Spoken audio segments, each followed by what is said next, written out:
I get to work with some really cool robots.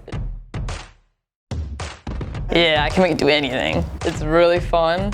And I get to make them do like crazy things if I want to. I can, which is really, really cool. It's literally an everyday thing. I either work with a robot that was given to me or I build the robot, which is just as cool.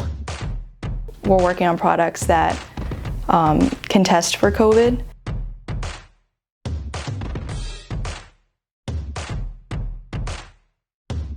Especially when it's a huge pandemic right now, it's really rewarding to be part of something that can help. Es que me gusta ayudar a todos, operadoras, a Quality, a Foreman, a Floorboy, al que tenga la necesidad de ayuda.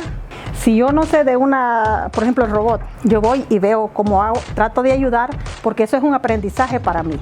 Y a mí me gusta aprender mucho de lo nuevo. Every product is thought about by people. And a lot of people have ideas on how to make that better or cooler or more efficient or the next version, whatever that may be. Designing that, having a vision, you know, in your head, and then going through all the steps to then see it and feel it in person. So I think that that's really exciting. It's really cool to point to something and say, I was a part of making this.